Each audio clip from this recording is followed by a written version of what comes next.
नमस्कार, ताल ठोक के देख रहे हैं आप और मैं अदिति त्यागी हूं। पश्चिम बंगाल की मुख्यमंत्री ममता बनर्जी ने कांग्रेस के नेतृत्व वाले विपक्षी गठबंधन यूपीए पर सवाल उठाए हैं। ममता बनर्जी ने ये कहा है कि अब यूपीए नहीं है, जैसा कि अभी आपने हमारी इस रिपोर्ट में भी सुना। थोड़ी देर पहले ममता बनर्जी ने मुंबई में शरद पवार से मुलाकात की और इस तस्वीर के कई मायने हैं, क्योंकि इस मुलाकात के बाद ही ममता बनर्जी ने कहा कि देश में फांसीवाद के खिलाफ एक अलग मोर्चा बनाना जरूरी है। ना सिर्फ मोर्चा बनाना जरूरी है, बल्कि स्ट्रॉन्ग ऑल्टरनेटिव फोर्स की बात उन्होंने कही है।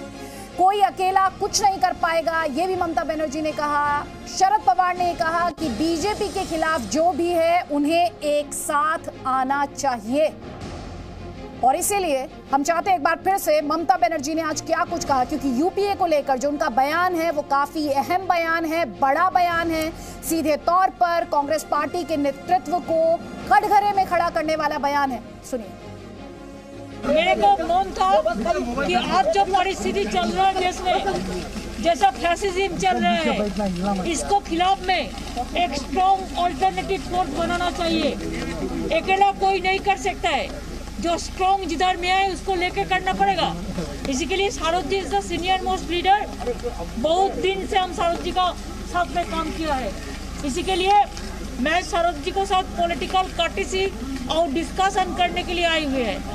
शरद जी ने जो बात शरद जी के साथ डिस्कशन करने के लिए आई हूं, ये ममता बनर्जी कह रही हैं। इसके अलावा आज उनका एक और रिएक्शन आया था जिसमें उन्होंने राहुल गांधी का नाम नहीं लिया, लेकिन सीधे तौर पर कहा आधा टाइम आप विदेश में रहेंगे तो राजनीति कैसे करेंगे। कांग्रेस पार्टी ने ममता बनर्जी के इस बयान पर पलटवार किया है। कांग्रेस पार्टी ये कह रही है कि जिस विपक्ष में कांग्रेस पार्टी नहीं होगी वो विपक्ष ही कैसा। एक मजबूत विपक्ष की कल्पना कांग्रेस पार्टी के बगैर मुमकिन नहीं है, सपने जैसा है। कांग्रेस के बिना बीजेपी को हराने का सपना देखेगा विपक्ष। क्या कहा है कांग्रेस पार्टी ने, सुनिए।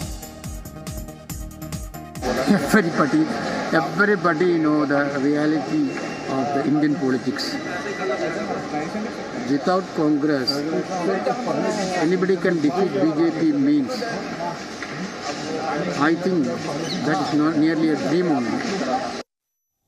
तो केसी वेणुगोपाल कह रहे हैं कि कांग्रेस पार्टी के बिना बीजेपी को हराया नहीं जा सकता। कई खास मेहमान हमारे साथ हैं। बीजेपी का पक्ष रखने के लिए जफर इस्लाम हमारे साथ हैं, समाजवादी पार्टी का पक्ष रखने के लिए अनुराग भदौरिया हमारे साथ हैं, एनसीपी के प्रवक्ता महेश तापसे हमारे साथ हैं, गजेंद्र सिंह साखला कांग्रेस पार्टी का पक्ष रखने के लिए, टीएमसी का पक्ष रखने के लिए बादल देवनाथ और गजेंद्र सिंह साखला। अभी हम केसी वेणुगोपाल को सुन रहे थे, वो कह रहे हैं कि कांग्रेस के बिना बीजेपी को नहीं हराया जा सकता।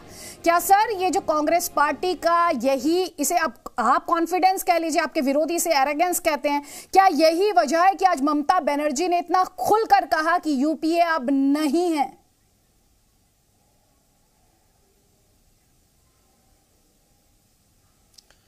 ये तो बात अदिति जी, आप भी इस बात को समझेंगे, जो लोग व्यूअर्स इस न्यूज को देख रहे हैं वो भी समझेंगे। देश में थोड़ी भी पॉलिटिक्स में रुचि रखने वाला व्यक्ति है वो इस बात को समझेगा कि इस देश के अंदर आज की तारीख में भारतीय जनता पार्टी के अलावा अगर कोई मजबूत पार्टी है जिसका पूरे देश के अंदर कार्यकर्ता है, पूरे देश में जिसके वोटर है, वो है एकमात्र कांग्रेस पार्टी।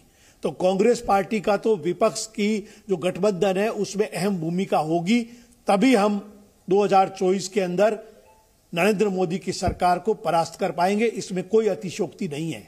ठीक है, आप कह रहे हैं अतिशयोक्ति नहीं है। बादल देवनाथ जवाब दीजिए। बादल देवनाथ ये कह रहे हैं हमारी पार्टी के बिना कौन सी पार्टी की पैन इंडिया प्रेजेंस है, किसी पार्टी की प्रेजेंस नहीं है। सपना देख रहा है, अगर कोई ये सोच रहा है कांग्रेस पार्टी के बिना हरा देगा बीजेपी को, मुमकिन ही नहीं है।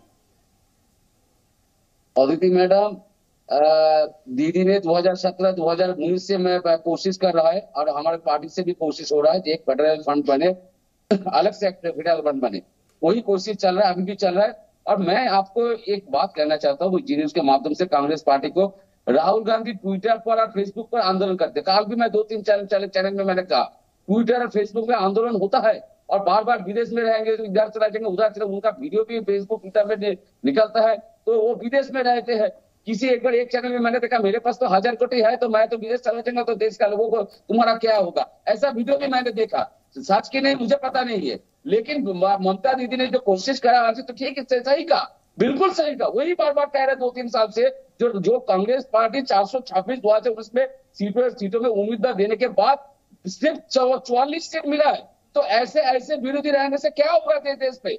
426 सीटों में उम्मीदवार देने के बाद जिसका 44 सीट मिलता है, तो उससे कहा, उससे टीएमसी जो गठबंधन, जो फेडरल गठबंधन जो बनाने का जो कोशिश कर रहा है, उसमें बहुत सारे दल है जो ममता दीदी को समर्थन कर रहा है। और इसलिए दीदी पहले से बोल रहा है, हम सब पहले से बोला, कांग्रेस के ये नहीं होगा, मोदी को हटाना कांग्रेस के द्वारा नहीं हो पाएगा।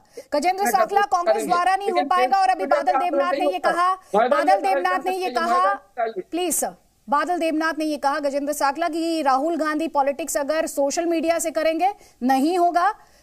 ममता बनर्जी ने भी ये कहा था, अगर आधा टाइम विदेश में रहेंगे तो बीजेपी को नहीं हरा पाएगी कांग्रेस।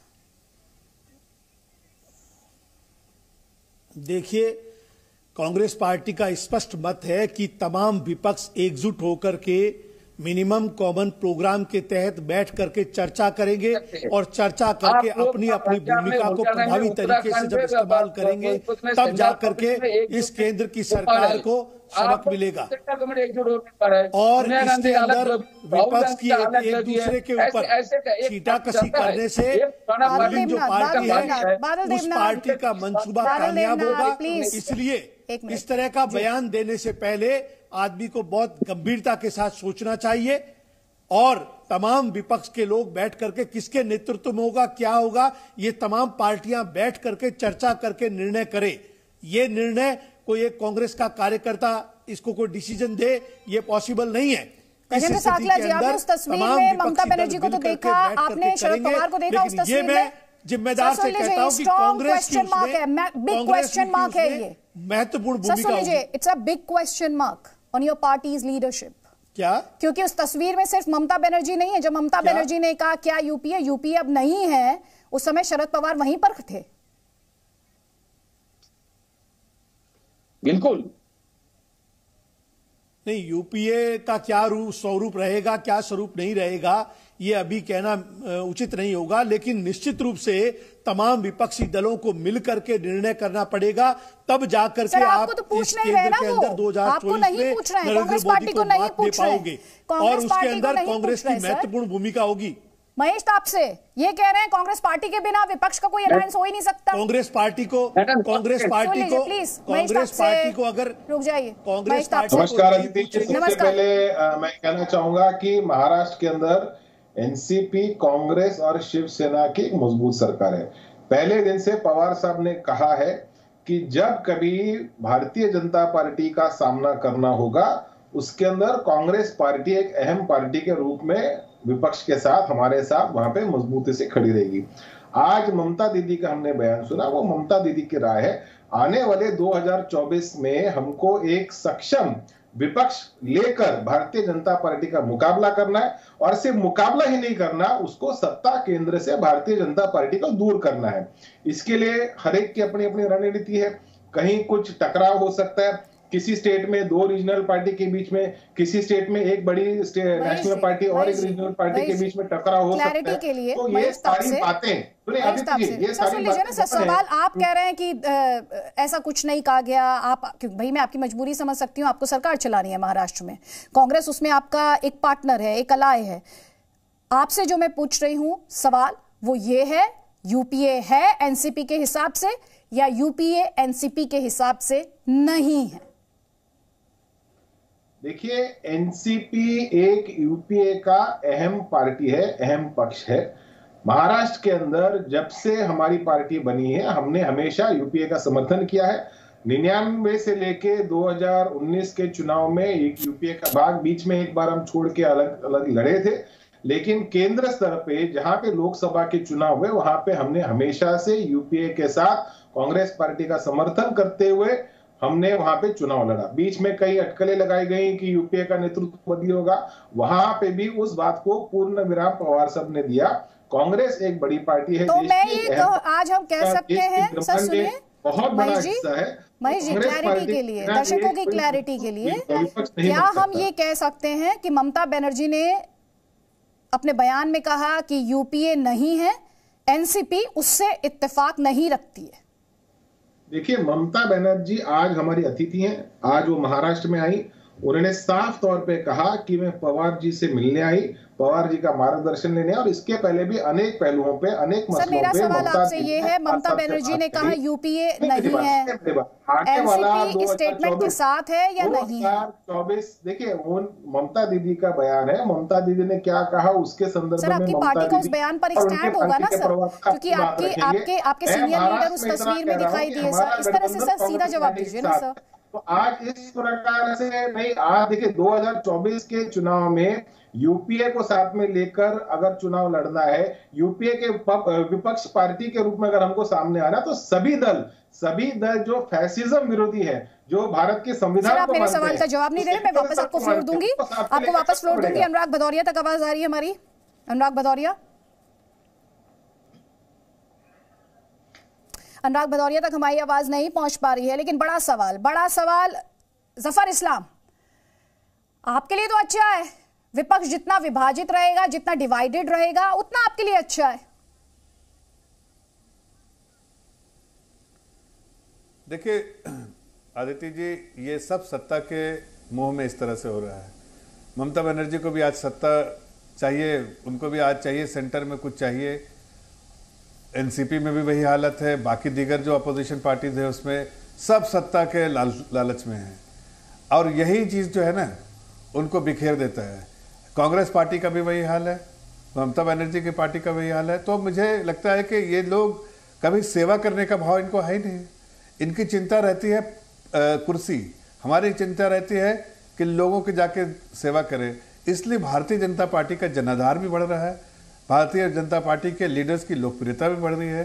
भारतीय जनता पार्टी जो काम करने में, हर लोगों तक पहुंचने में सफल हो जाती है। आप देखिए ना, जैसे कोरोना के समय ये सब पॉलिटिकल पार्टी जो आज आपके सामने टीवी में बैठे, ये लोग कोई नहीं दिखते थे, सब घर में बैठे रहते थे। एक भारतीय जनता पार्टी एक वाहिद पार्टी थी जिसके कार्यकर्ता को मास्क लगा के निकलने का आदेश पार्टी के द्वारा था कि आप लोग जाके घर घर तक पहुंच के राशन पहुंचाइए, सेवा कीजिए, जिस तरह की जरूरत है कीजिए। तो इसलिए ये डिफरेंशिएटिंग फैक्टर है बाकी पार्टी और हमारे में। आपका दावा इनको जितनी पार्टियां जो आप जोड़ रहे नहीं, हमारे साथ अशोक तंवर जी अगर जितना भी कोशिश कर ले, ये हमें हरा नहीं पाएंगे। ठीक है, आप कह रहे हैं कि आपको हरा नहीं पाएंगे। अशोक तंवर जी जुड़ गए, टीएमसी के नेता हमारे साथ हैं। अशोक तंवर जी, सबसे पहले तो कांग्रेस पार्टी को लेकर ही सवाल है, टीएमसी की तरफ दौड़ लगाई जा रही है। टीएमसी का सबसे इनफैक्ट सोनिया गांधी इसीलिए खफा बताई जा रही है ममता बनर्जी से कि वो लगातार कांग्रेस के नेता जो हैं उन्हें अपनी तरफ खींच रही हैं। कांग्रेस पार्टी क्यों टूट रही है? कांग्रेस तो क्यों टूट रही है ये जग जाहिर है। अब कांग्रेस टूट रही है, लेकिन देश कैसे बचे, देश को कैसे जोड़े रखें, ये सबसे बड़ी चुनौती सबके सामने। और ममता जी उसी के लिए प्रयास कर रही हैं कि कैसे हम मिलकर के देश के सामने जो आज चैलेंजेस हैं, और सबसे बड़ा चैलेंज तो ये भारतीय जनता पार्टी की नीतियां हैं। सबसे बड़ा चैलेंज इस देश के सामने जो देश विभाजित होने की कगार पर है, लोकतंत्र की हत्या जिस तरीके से की जा रही है, संविधान खत्म करने की साजिश चल रही है, और किसान मजदूर पिछले 1 साल से ऊपर आज बॉर्डर के ऊपर बैठा है, लेकिन उसके बाद भी उसकी नहीं सुनी जा रही है।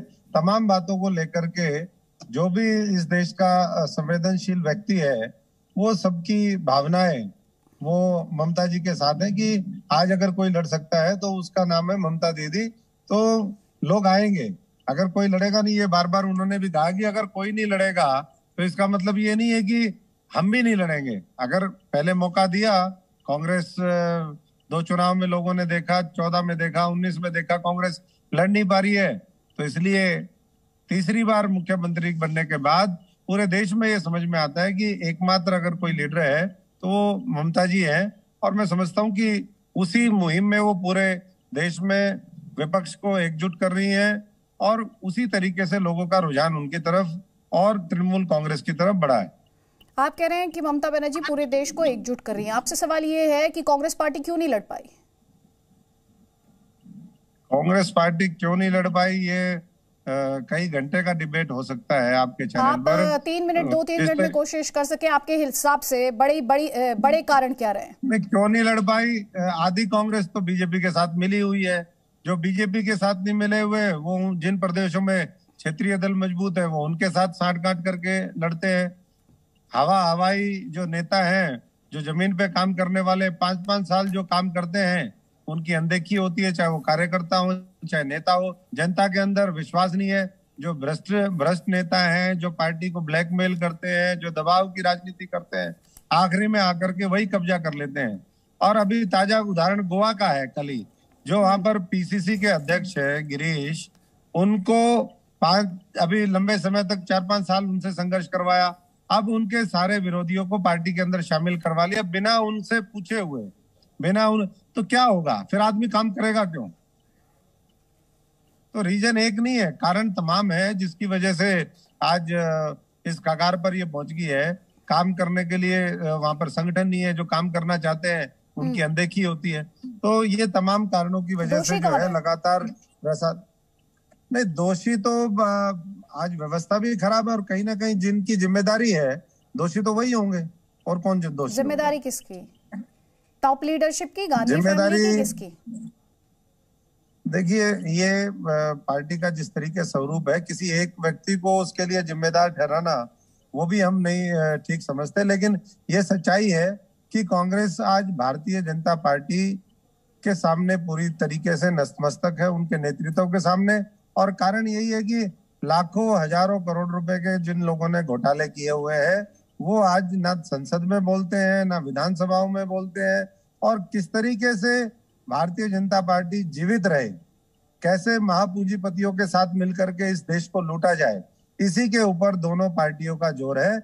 और इसलिए जो गैर कांग्रेसी, गैर भाजपा आज दल है, उनको केवल और केवल ये लगता है कि हम अगर कहीं सुरक्षित रहेंगे तो ममता बनर्जी जी के नेतृत्व में सुरक्षित रहेंगे, और इसीलिए पूरा देश उनको एक्सेप्ट कर रहा है। असली कांग्रेस टीएमसी कैसे? जब आप ये कहते हैं असली कांग्रेस टीएमसी है, क्यों कहते हैं असली कांग्रेस? इसलिए कि नाम ही तृणमूल कांग्रेस, यानी कि ग्रास रूट की जो कांग्रेस है वही असली में कांग्रेस है। जो फ्रीडम स्ट्रगल के मूल्यों को, जो उनकी भावना थी हमारे आजादी के स्वतंत्रता सेनानियों की, उसके अनुरूप जिस तरीके से इस देश का ढांचा बना, जो फेडरल स्ट्रक्चर था, हमारा संविधान जिन मूल्यों को लेकर के तैयार किया गया, लोकतंत्र को जैसे मजबूत किया गया, आज अगर उनको कोई ठीक तरीके से आगे लेकर के जा रहा है तो वो तृणमूल कांग्रेस है। और बाकी कांग्रेस तो कहाँ है? कांग्रेस तो ड्राइंग रूम में है। कांग्रेस सोशल मीडिया पे थोड़ी बहुत दिखाई देती है, ठीक है। जमीन पर कहीं कांग्रेस लड़ती हुई नहीं दिखाई जमीन पर कहीं कांग्रेस नहीं है। गजेंद्र सिंह साखला, जवाब दीजिए। तो बॉर्डर पे किसानों को नहीं बैठना पड़ता, कांग्रेस के टेंट लगे होते। बीजेपी और ये मुझे नहीं लगता कि उनकी इतनी हिम्मत पड़ती कि वो संसद की आवाज आ रही है। अनुराग भदौरिया, तो आप सुन रहे हैं। बहुत बहुत धन्यवाद। ऐसा नहीं है अदिति जी, ऐसा नहीं है अदिति जी। एक सेकंड रुक लीजिए। एक कमेंट अनुराग भदौरिया का, उन्होंने अभी तक इस डिबेट में एक कमेंट नहीं किया, उसके बाद मैं वापस आपको काउंटर करने के लिए फ्लोर दूंगी। Please sir. अनुराग भदौरिया, ये विपक्ष की खींचतान में भला किसका हो रहा है? देखिए, दरअसल में बात ये नहीं है, बात यह है कि पूरे देश के अंदर में जो अभी बीजेपी के प्रवक्ता कह रहे थे कि भाई यहाँ पे सत्ता के लिए लड़ रहे हैं। अरे सत्ता के लिए तो आप लड़ रहे हो प्रभु, सत्ता के लिए आपने लोकतंत्र को यहाँ पे दांव पे लगा दिया है। आप ऐसे हो कि बहस करने के लिए पार्लियामेंट में तैयार नहीं हो। आपको विपक्ष की इतनी चिंता है, जनता की चिंता करो ना। जनता ने आपको चुना था, आप जनता के बारे में क्यों नहीं सोचते? आपने हालत ये कर दी है कि यहाँ पे आप किसान बिल पास करते हो, पास करने के बाद जब विरोध होता है आप वापस करते हो, तब भी आप चर्चा नहीं करते हो। भाई आप चर्चा से क्यों घबराना चाहते हो? क्यों? क्योंकि चर्चा से इसलिए डरते हो क्योंकि आपको सत्ता जाने का डर रहता है। और तो और आपने 12 संसद सदस्यों को बाहर निलंबित कर दिया। और सिर्फ सदस्यों को नहीं अदिति जी, इन्होंने ऐसा कानून बना दिया है, कोई भी एक्स एमपी पार्लियामेंट नहीं जा सकता। क्यों नहीं जा सकता भैया? एक्स एमपी तो कोई भी हो सकता है किसी दिन। आज जितने एमपी हैं या मंत्री हैं या कैबिनेट मंत्री, कल वो भी तो एक्स होंगे ना, भूतपूर्व होंगे ना। क्या उनको आपने सदन में घुसने से मना करवा दिया है? इससे ज्यादा शर्म की बात लोकतंत्र के लिए हो सकती है क्या? जो सदन में 8 बार 9 बार पार्लियामेंट में पार्लियामेंटेरियन रहा हो, 8 बार 9 बार पार्लियामेंटेरियन रहा हो, उसका आपने पास तक इशू करना बंद कर दिया, तो क्या वहां पे कैसा माहौल बनाना चाहते हो आप? विपक्ष बीजेपी से कैसे लड़ेगा जब आपस में ही लड़ेगा? क्या विपक्ष बीजेपी से कैसे लड़ेगा जब आपस में ही लड़ेगा? अरे विपक्ष कोई आपस में नहीं लड़ रहा है। भारतीय जनता पार्टी का जाना तय है, ये आप तय मानिए। भारतीय जनता पार्टी को इस देश की जनता आप बर्दाश्त नहीं करेगी। आपका स्टैंड यूपी को लेकर क्या है? कोई भी न्यूज बनाती रहे, उससे क्या होगा? सब अपनी अपनी जगह हरा के भेज देंगे। तो क्या खाली पार्लियामेंट के अंदर में तानाशाही से जीत जाएंगे क्या? उत्तर प्रदेश में अब बीजेपी की सरकार जा रही है, यूपीए को लेकर क्या उत्तर प्रदेश में तो सुन तो लीजिए, उत्तर प्रदेश में बीजेपी की सरकार जा रही है, पश्चिम बंगाल में है ही नहीं, बिहार में किसी तरह से जुगाड़ से चल रही है, महाराष्ट्र में वोट करे जिसकी जाए सरकार वो जनता तय करेगी। यूपीए को लेकर आपका रुख क्या है? सवाल मुझसे पूछ रहे हैं ना आप? जी जी, आप ही से पूछ रही हूँ सवाल। हाँ, तो मैंने आपसे कह दिया ना कि पूरे देश के अंदर में भारतीय जनता पार्टी का सफाया हो रहा है। और जब भारतीय जनता पार्टी का सफाया आ गई, अरे मैं आपसे मेरी बात तो सुन लीजिए, मैं कह रहा हूँ पूरे देश में भारतीय जनता पार्टी का सफाया हो रहा है। जब उत्तर प्रदेश के अंदर में भी 2022 में भारतीय जनता पार्टी जाने वाली है, तो भारतीय जनता पार्टी कहीं है ही नहीं। तो भारतीय जनता पार्टी अपने अस्तित्व की चिंता करे ना, विपक्ष की चिंता की जगह अपने अस्तित्व की चिंता करेगी। भारतीय जनता पार्टी बचेगी कि नहीं बचेगी? बीजेपी चिंता करेगी सर, बीजेपी और आप चिंता कीजिए एक दूसरे की। ये बताइए यूपीए को लेकर आपकी पार्टी का क्या स्टैंड है? ममता बनर्जी कह रही है वो यूपीए नहीं है। हम तो समाजवादी जीत ही रहे उत्तर प्रदेश के अंदर में। ये जफर इस्लाम अपनी चिंता करें कि भैया इनकी सत्ता जा रही है। जैसे आपको उत्तर प्रदेश की चिंता हो रही है, आप कब से उत्तर प्रदेश पता है उत्तर प्रदेश में चुनाव है, आपसे पूछ रहे हैं यूपीए को लेकर क्या स्टैंड है? ममता बनर्जी कह रही है यूपीए नहीं है। देखिए मैं जरा जवाब देना चाहता हूं। हम उत्तर प्रदेश में समाजवादी सरकार बनाने जा रही है। समाजवादी मेरा सवाल नहीं, आपके पास मेरे सवाल का जवाब नहीं है, आप मेरा सवाल समझ गए। सर सरकार कौन बना रहा है वो जनता तय करेगी सर। यहाँ पे आप अपना यहाँ पर कैंपेन मत कीजिए, यहाँ कैंपेन मत कीजिए, यहाँ कैंपेन मत कीजिए, यहाँ कैंपेन मत कीजिए। जफर इस्लाम 30 सेकंड्स आपका काउंटर प्लीज, 30 सेकंड्स में। देखिए ये समाजवादी पार्टी अभी से डिक्लेयर कर रही है कि वो जीत गए हैं। जनता के मैंडेट का इनको इंतजार नहीं है और जनता की भावनाओं का इनको जरा सा भी चिंता नहीं है। जनता इनको नकार चुकी है, एक बार नहीं कई बार, और जनता ने बार बार ये बताया है कि ये पार्टी वो पार्टी है जो गुंडे और मवालियों को संरक्षण देने वाली पार्टी है, जिसका जो लोकल से लेकर जो स्टेट का एडमिनिस्ट्रेशन सब जो है इन लोगों को कहीं ना कहीं प्रोत्साहन भी देता है, संरक्षण भी करता है। ऐसी पार्टी जो है अब खुद से क्लेम कर रही है, सेल्फ क्लेम कि भाई वो सत्ता में जीत गए। अरे भाई थोड़ा इंतजार रखिए, अभी आपकी पार्टी जो है ना वो पार्टी में इससे कितने लोग टूट के जाएंगे आपको पता ही नहीं। आप देखिए अभी कांग्रेस पार्टी और उसमें दोनों में आप देखिए कैसे आगे क्या होता है। लेकिन इतना जरूर बता देता हूं, जो भी लोग आपके यहाँ सत्ता के लिए इधर से उधर होंगे, कौन आ रहे कांग्रेस पार्टी से? सत्ता के मुंह में आप जितना भी कुछ करिए, अब आप बैठ के यहाँ गाल बजाते रहिए। देखिए उत्तर प्रदेश में खदेड़, अरे हो गया खदेड़ हो गया। उत्तर प्रदेश में आप हिलाते रहिए। मुख्यमंत्री नहीं, आप देखिए इनकी पार्टी से बहुत सारे लोग टूट के जाने वाले कांग्रेस में, ये मैं आपको बता रहा हूँ। 2 महीने बाद क्या होगा? अरे भैया आप अपने चिंता कीजिए, भारतीय जनता पार्टी की चिंता करना मत छोड़ दीजिए। भारतीय जनता पार्टी की चिंता करना छोड़ दीजिए। भारतीय जनता पार्टी जमीन पे है, जमीन में लड़ती है, जमीन के से लोगों का विश्वास के बेसिस पे जीतती है। उनके यहाँ लोग ही नहीं आते, खाली गाल बजाते रहते हैं। अनुराग भदौरिया इस तरह से डिस्कशन नहीं होगा। I am sorry. दूसरा पैनलिस्ट गजेंद्र सिंह साकला, गजेंद्र सिंह साकला आपने सुना अब ये अशोक तंवर ने क्या कहा? उन्होंने कहा हवाई नेता है, सोशल मीडिया से राजनीति नहीं होती है। एक नहीं कई सवाल उन्होंने पूछे, कांग्रेस पार्टी में क्या खामियां हैं उन्होंने बताई, और शायद यही वजह आज ममता बनर्जी ने यहां तक कह दिया कि यूपीए नहीं है अब।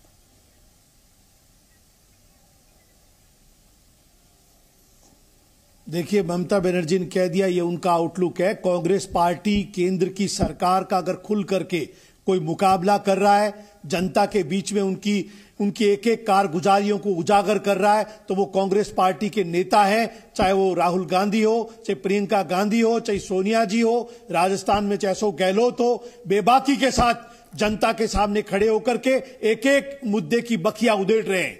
कोई डर, कोई बैग, कोई घबराहट नहीं है।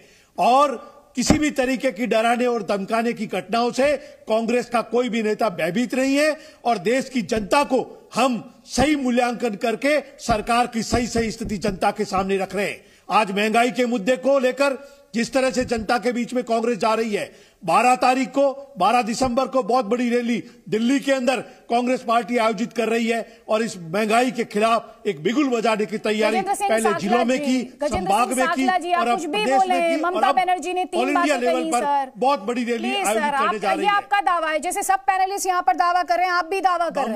ममता बनर्जी ने कहा आधा टाइम विदेश रहेंगे तो जमीन पर लड़ाई कैसे करेंगे, ऐसे राजनीति थोड़ी होती है। उन्होंने सीधा सवाल पूछा, मजबूत विपक्ष की बात करना कल्पना से ऊपर कुछ नहीं है। वो भी मजबूत विपक्ष की ही बात कर रही हैं। वो कह रही हैं जो लड़ ही नहीं रहे उनके भरोसे नहीं छोड़ा जा सकता।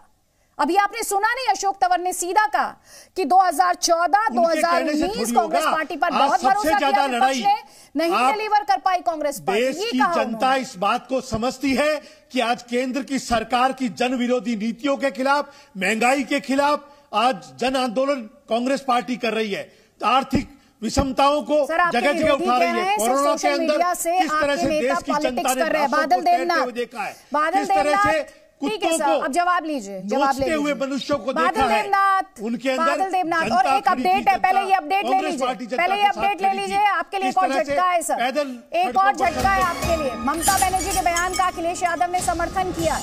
अखिलेश यादव ये कह रहे हैं कि कांग्रेस और बीजेपी की नीतियां एक जैसी हैं, जो कांग्रेस है वही बीजेपी है। साथ ही उन्होंने कहा क्षेत्रीय दल मजबूत हैं और उन्हें साथ आना चाहिए। अनुराग भदौरिया,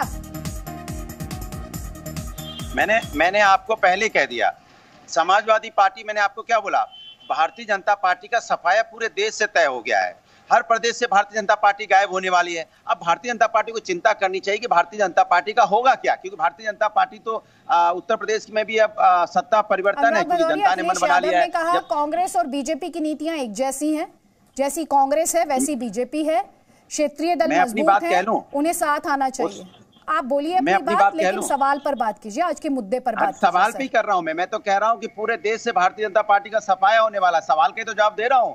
और पूरे देश में जहां जो मजबूत है वो अपना जीत के आ रहा है। जैसे वेस्ट बंगाल में टीएमसी जीत के आई, उत्तर प्रदेश में समाजवादी जीतने वाली है, जनता का आशीर्वाद मिल रहा है। ये कहां जाएंगे नफरत की राजनीति करने वाले, इनसे पूछिए ना। अखिलेश यादव तो हालांकि कह रहे हैं कि कांग्रेस और बीजेपी एक जैसे हैं, आपको बोलते हुए इतना डर क्यों लग रहा है? मुझे एक चीज समझ में नहीं आ रही है, आप अपनी बात पे क्यों अड़ी है? मैं तो आपको बोल रहा हूँ मुझे अपनी बात पर अड़ने की जरूरत नहीं, मेरा काम सवाल पूछना है, मेरा काम सवाल पूछना है, वही पूछ रही हूँ। आपको जवाब नहीं देना, मैं जवाब दे रहा हूँ, आपको जवाब नहीं देना सर, तो आपकी मजबूरी है। बादल देवनाथ, आपकी मेरी मजबूरी नहीं, आपकी मजबूरी है जो मेरा सवाल का जवाब नहीं देना सर। मैं इस तरह से चिल्ला चिल्ला कर बहस नहीं बीजेपी का सफाया हो जा रहा है। ठीक है सर, आप तो इलेक्शन मोड में हैं, आप इलेक्शन मोड में हैं सर। अभी आप सुन लीजिए, जो आज का मुद्दा है वो विपक्ष में खुद को लेकर है। आपको एक बार फिर से क्लियर कर देती हूँ, आप शायद Badal Devnath can you have his audio down please, thank you. Madam, मैं कांग्रेस के जो नेता बैठे हुए हैं गजेंद्र जी, उनको मैं सम्मान के साथ कहना चाहता हूँ, जो राहुल गांधी दीदी की बार बार पूरा देश देख रहा है, और राहुल गांधी फेसबुक और ट्विटर में ट्वीट करके उनका आंदोलन खत्म कर रहा है। और दूसरा बात है, दीदी ने तो एक बार भी नहीं कहा जब मैं प्रधानमंत्री बनूंगी।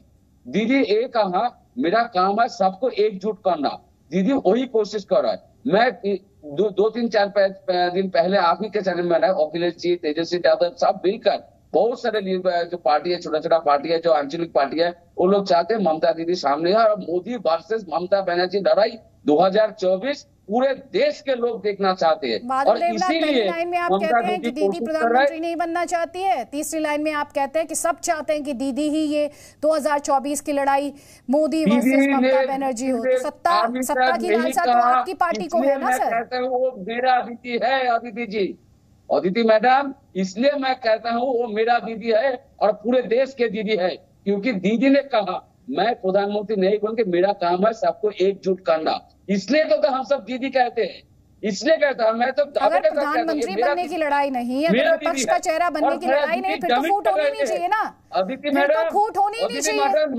चेहरे की लड़ाई तो है, चेहरे की लड़ाई ही तो है। राहुल गांधी जमीन पर नहीं है, राहुल गांधी कोरोना के डर से घर में ट्वीट करके आंदोलन कर रहे हैं। ये आंदोलन करने का तरीका नहीं है। दीदी कोरोना का वैक्सीन लेके पूरा देश घूम रहा है, और राहुल गांधी घर पे बैठे बैठे कोरोना के डर से ट्वीट करके आंदोलन का खत्म करके, इसलिए तो पूरा एनसीपी से रिएक्शन ले लेते हैं। आप कह रहे हैं कि दीदी ने ये किया, दीदी ने वो किया, वो अपने साथी थोड़ी देर पहले वो कह रहे थे, थोड़ी देर पहले महेश जी कह रहे थे कि नहीं कांग्रेस पार्टी तो हमारा मजबूत पार्टनर है। महेश जी, ये तो कह रहे हैं कि विपक्ष का चेहरा बनना कोई डिजर्व करता है वो तो ममता बनर्जी है। देखिए, दीदी ने कभी खुद भी नहीं कहा कि वो विपक्ष का चेहरा है। पवार साहब ने कभी खुद नहीं कहा कि वो विपक्ष का चेहरा है। विपक्ष का चेहरा कौन होगा, ये विपक्ष जब 2024 में चुनाव के सामने जाएगी उसके बाद ये सारी चीजें तैयार। अभी सब अटकलें लगाई जा रही है। ठीक है, एक कार्यक्रम है, डिबेट में सारे अपनी बात बोलते हैं, लेकिन मैं बहुत ही जिम्मेदारी के साथ कह रहा हूं कि विपक्ष का चेहरा कौन होगा 2024 में, जो नेतृत्व करेगा, वो सारी चीजें अभी तय होना बाकी है। ये चीज दीदी ने भी कही, ये चीज पवार साहब ने भी कही, और ये चीज बाकी दलों के नेताओं ने भी कही है। महेश जी, ममता बनर्जी ने ये क्यों कहा अब यूपीए नहीं है? देखिए, ममता दीदी ने ये क्यों कहा मुझे नहीं पता। मैं इतना जरूर कह सकता हूं कि महाराष्ट्र के अंदर जहां पे हमारी कांग्रेस, एनसीपी, आप ये कह रहे हैं कि इस बयान को सीरियसली लेने की जरूरत नहीं है? वहां पे देखिए, मैं ये नहीं कह रहा। मैं आप देखिए, ममता बनर्जी अपने प्रदेश की बड़ी नेता है। देश में उन्होंने बड़ी सक्षम रूप से अपने क्षेत्र को भारतीय जनता पार्टी से दूर रखा है। स्वाभाविक रूप से वहां उनके समर्थकों को लगता है कि दीदी नेतृत्व करें। दीदी ने आज दीदी के संदर्भ में हमने भी कहा, दीदी के संदर्भ में हमने भी कहा कि एक शेरनी जैसा मुकाबला दीदी ने पश्चिम बंगाल के चुनाव में भारतीय जनता पार्टी का किया है। तो आने वाले समय में 2024 में क्या रूपरेखा होती है, किस प्रकार से गठबंधन, आप ये बताइए, क्या कांग्रेस के बिना विपक्ष का गठबंधन हो सकता है? ये जानना चाहती हूँ मैं आपसे। एनसीपी के लिहाज से कांग्रेस के बिना विपक्ष का गठबंधन हो सकता है क्या? देखिए, हमने कभी ऐसा नहीं कहा कि कांग्रेस के बिना विपक्ष का गठबंधन हो। ये तो भारतीय जनता पार्टी के कुछ नुमाइंदे जानबूझ के इस प्रकार की बात रखते हैं और वहां पे भ्रमित करने की कोशिश करते हैं कि ताकि महाराष्ट्र की सरकार गिरने वाली है, यूपीए में झगड़ा है, कांग्रेस एनसीपी में झगड़ा है। मैं आपको आश्वासित करना चाहता हूं कि महाराष्ट्र, ठीक, आपने एक पॉइंट उठाया है जफर इस्लाम, बीजेपी भ्रम फैलाने की कोशिश कर रही है, आपको जवाब देना है। कांग्रेस को लेकर बीजेपी भ्रम फैला रही है, आप महाराष्ट्र की सरकार गिराना चाहते हैं, इसलिए।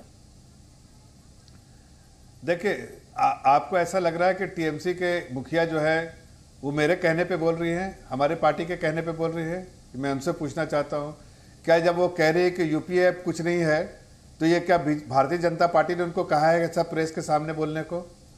ये तो वो कह रही है भाई, उसलिए कह रही है कि उनको समझ में आ गया है कि कांग्रेस पार्टी जो है वो खत्म होने वाली पार्टी है, समाजवादी पार्टी खत्म हो चुकी है, बसपा जो है खत्म हो चुकी है, इसलिए वो सब अपने अपने तरह से ढूंढ रहे हैं अपने अपनी जगह कि कहीं कोई रास्ता मिल जाए।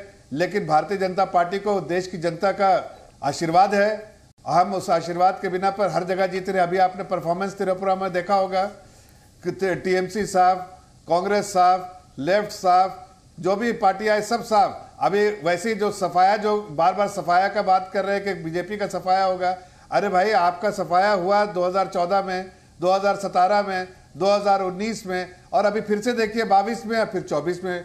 आपको ये नज़ारा बार बार दिखेगा, समाजवादी पार्टी को, बसपा को, कांग्रेस को, भारतीय जनता पार्टी उत्तर प्रदेश में पिछले बार से बेहतर परफॉर्मेंस करेगी। पिछले बार उस वक्त थोड़ा बहुत जो भी लोगों ने नहीं दिया होगा वोट, इस बार वो भी देंगे, इसलिए कि सब लोग इस बात को तस्लीम करते हैं कि वहां पर एक ऐसी सरकार है जो जनता के बीच में रहकर जनता के लिए काम कर रही है। ये समाजवादी पार्टी ने क्या किया? सपने में भी समाजवादी पार्टी याद आने लगी है, सपने में भी अखिलेश यादव जी याद आते हैं। नहीं, आप हार रहे हैं बुरी तरह। सफाया 3 बार हो चुका है, अभी हैट्रिक तो हो चुका है, अब जरा सा फिर से एक बार हैट्रिक करेंगे। नहीं, फिर से एक बार आपके साथ हैट्रिक का देखना पड़ेगा। आपको पता है कि आपकी जड़ें हिल चुकी है, जनता से आपका विश्वास टूट भाई। हम तो कह रहे हैं कि हम जीत रहे हैं, हमें जनता का आशीर्वाद है। आप कोशिश में है, आप कितनी भी कोशिश कर लीजिए, आपको जनता का आशीर्वाद नहीं मिल सकता। ऐसे कि आपके 5 साल के कार्यकाल में देख लिया लोगों ने भ्रष्टाचार चल रहा है उत्तर प्रदेश के अंदर में। यहाँ पे पैसे लेके गुंडों को छोड़ा जा रहा है।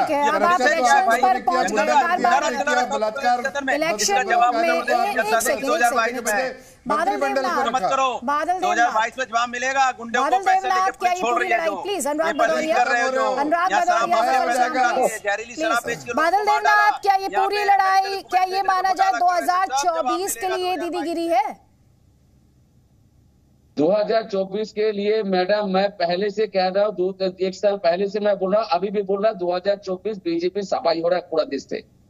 2024 में मोदी जी नहीं रहेंगे, एक बिल्कुल साफ है, कोई बात नहीं, 2024 मोदी जी नहीं रहेंगे। लेकिन जो दीदी का जो काम है, अभी जी न्यूज बड़ा चैनल है, जी न्यूज के माध्यम से पूरा देश को जानना चाहिए। दीदी का काम है सबको एकजुट करना। तुम सब एकजुट हो जा, 2014 से 2021 तक मोदी जी ने करना तो देश के लोगों है, लेकिन कांग्रेस को बाहर करवाना ये तो दीदी का काम नहीं होना चाहिए ना। कांग्रेस पार्टी को कॉर्नर करना, अगर आप विपक्ष को एकजुट करना चाहते हैं तो कांग्रेस को कॉर्नर नहीं करेंगे ना सर आप। इसको बेच रहा है, तो इसलिए देश के लोग ममता बनर्जी को चाहते हैं। और बादल देवनाथ, कांग्रेस पार्टी विपक्ष में है या नहीं आपके हिसाब से? एक सेकंड सर, एक सेकंड, ऐसे भाषण का मंच नहीं है, वाद विवाद का मंच है। कांग्रेस विपक्ष का हिस्सा है आपके हिसाब से कि नहीं है? बिल्कुल है, विपक्ष में तो है। अगर विपक्ष को एकजुट करना है तो कांग्रेस को कॉर्नर करने की कोशिश बार बार क्यों कर रहे हैं फिर दीदी? मैडम एक पॉइंट सुन लीजिए, जो पार्टी 2019 में 426 सीटों में उम्मीदवार देने के बाद जिसको 44 सीट मिलता है, जैसे समाजवादी पार्टी 80 सीटों में से 50 सीट मिल जाएगा तो अच्छा है, लेकिन 426 सीटों में उम्मीदवार देने के बाद 44 सीट मिलता है, तो इस पार्टी रहने से नहीं रहने का तो अच्छा है। और राहुल गांधी का ट्विटर में, फेसबुक पे आंदोलन करते, तो इस पार्टी का कोई जरूरत नहीं है। जो जमीन पर है, जो देश में आंदोलन कर रहा है, देश के लोगों के लिए, देश के सेवा का बात, जैसे भाजपा के सांसद ने अभी जाफर जी ने बोला सेवा का बात क्या जाफर जी, आप संसद में हैं, आप एक बार देख लीजिए 20-25 परियोजना के ऊपर ममता बनर्जी को आप लोगों ने सर्टिफिकेट दिया। ममता बनर्जी पूरे देश के अंदर जितना स्केप है, सबसे अच्छा काम ममता बनर्जी ने किया। आप लोग सर्टिफिकेट दे रहा है पार्लियामेंट से और सेंट्रल गवर्नमेंट से ममता दीदी को, तो ममता दीदी पूरे बंगाल के लोगों ने काम कर रहा है, देश के लोगों के लिए काम करने के लिए गोवा पहुंच गए, मेघालय पहुंच गए, त्रिपुरा पहुंच गए, उत्तर प्रदेश पहुंच जा रहे और हरियाणा में पहुंच गए, आज महाराष्ट्र में है। आप त्रिपुरा में किसके लिए काम कर रहे थे? एक सीट भी मिला नहीं, सब पूरा सफा चाट हो गया। क्लेम कर रहे थे कि वहाँ सरकार बनाएंगे, वहाँ में आप म्युनिसिपल कॉर्पोरेशन का सारा इलेक्शन जीतेंगे। कहाँ जीते? एक भी सीट नहीं मिली आपको। वही ममता दीदी को बादल देवनाथ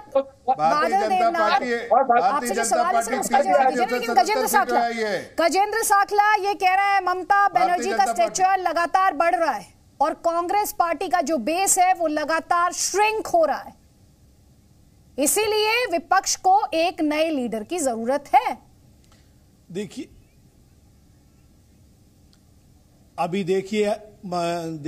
अदिति जी, अभी हाल ही में उपचुनाव हुए हैं और उपचुनाव के अंदर हिमाचल के अंदर तीनों विधानसभा में कांग्रेस ने जबरदस्त लीड ली है, लोकसभा सीट पर जबरदस्त लीड ली है। राजस्थान के अंदर 2 उपचुनाव थे, भारतीय जनता पार्टी तीसरे और चौथे नंबर पर, यहां तक कि एक जगह जमानत जब्त हो गई और दोनों जगह 43 साल बाद रूलिंग पार्टी भारी बहुमत के साथ दोनों में जीती है।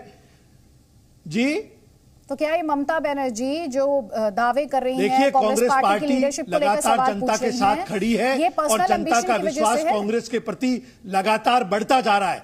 अब ममता बनर्जी आगे बढ़ रही है तो ये उनकी जीत मुबारक, लेकिन हम ये चाहते हैं कांग्रेस पार्टी मजबूती के साथ आगे बढ़ रही है और इस देश के अंदर अगर मजबूत विपक्ष जब भी होगा तब उसमें कांग्रेस की बहुत अहम भूमिका होगी, क्योंकि कांग्रेस जनता के साथ जुड़कर इस सरकार की छोटी छोटी कारगुजारियों को और जनता के बीच किए गए आक्रमणकारी कारों को उजागर करने के लिए प्रतिद्वंदता के साथ, मजबूती के साथ जनता के साथ खड़ी है। विपक्ष मजबूत कैसे होगा जब आपस में ही लड़ेगा?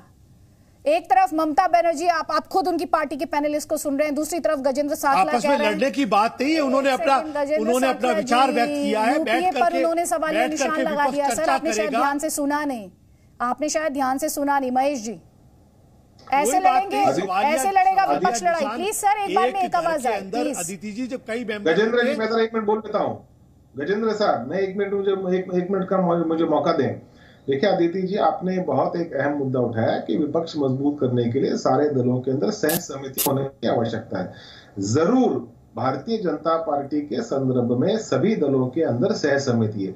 अब जैसे मैंने पहले भी कहा कि प्रादेशिक स्तर पे कुछ तनाव हो सकता है, कोई राजनीतिक पार्टी प्रादेशिक है, कोई राजनीतिक पार्टी राष्ट्रीय तल पे है, कोई 2 राष्ट्रीय तल की पार्टी एक प्रदेश के अंदर, उनके अंदर बीच में तनाव हो सकता है। लेकिन ये सारी बातें in the larger framework of national politics, ये बहुत ज्यादा इसकी मान्यता नहीं है। 2024 के आते आते पवार साहब हो, बाकी के नेता हो, कांग्रेस के नेता हो, ममता दीदी हो, समाजवादी के नेता हो, हमारे आम आदमी पार्टी के नेता हो, ये सारे मिलके सारी जो समस्या है उसके ऊपर एक सलूशन निकालेंगे और एक मजबूत गठबंधन भारतीय जनता पार्टी के खिलाफ 2024 के चुनाव में देंगे। इतने साल पहले तो अभी से लड़ रहे हैं सर, जब चुनाव आने लगेगा तब किस तरह से रिस्पांस होगा, क्या उसकी कल्पना नहीं की जा सकती है? जिस तरह की बयानबाजी हो रही है नेताओं द्वारा, कोई बात नहीं सर, जब चुनाव आने लगेंगे सर तब किस तरह की बयानबाजी होगी, कम से कम आज की तस्वीर को देखकर उसका अंदाजा लगाया जा सकता है। सर सुन लीजिए प्लीज, क्लोजिंग कमेंट्स फॉर इस्लाम। देखिए आदित्य जी, ये सब वो पार्टियां हैं, आप एक भारतीय जनता पार्टी, सबका मकसद है भारतीय जनता पार्टी, लेकिन आपस में लड़ रहे हैं। अभी ममता बनर्जी कांग्रेस से बाहर जाने के बारे में बात कर रही हैं, वहाँ शरद पवार कह रहे हैं कि कुछ और कह रहे हैं, हर पार्टियां कुछ ना कुछ कह रही है। इनका मकसद सबका सत्ता है, इसलिए अपने अपने हिसाब से बोल रही हैं। भारतीय जनता पार्टी में फिर से कह रहा हूँ, ये सारी पार्टियां एकजुट हो ही नहीं सकती, इसलिए कि सबके लालच एक ही चीज के लिए है, वो सत्ता। और कितने लोगों को सत्ता मिलेगा? आपने इतिहास देखा है, इतिहास में भी क्या हुआ है, ये सब आपस में लड़ जाते हैं। इसलिए कि किसी को ये नहीं देखा जाता है कि भाई एक आदमी को ठीक है चलो बना देते हैं, नहीं होता है। इसलिए कि सबको वही एक ही लक्ष्य है कि हम सत्ता में आ जाए, तो नहीं हो पाएगा। तो सर राजनीतिक पार्टियों का तो लक्ष्य सत्ता हासिल करना ही होता है सर, राजनीतिक पार्टियों का लक्ष्य तो सत्ता हासिल करना ही होता है, यही लक्ष्य आपकी पार्टी का भी रहता है। आप जिस तरीके से हर इलेक्शन में पूरी ताकत झोंक देते हैं, वो अपने आप में बताता है कि इलेक्शंस लोकतंत्र में इंपॉर्टेंट होते हैं और हर राजनीतिक पार्टी इलेक्शंस जीतने के लिए ही काम करती है। आप सभी मेहमानों का बहुत बहुत शुक्रिया। Presenting B news app available on Google Play and App Store. Download it now.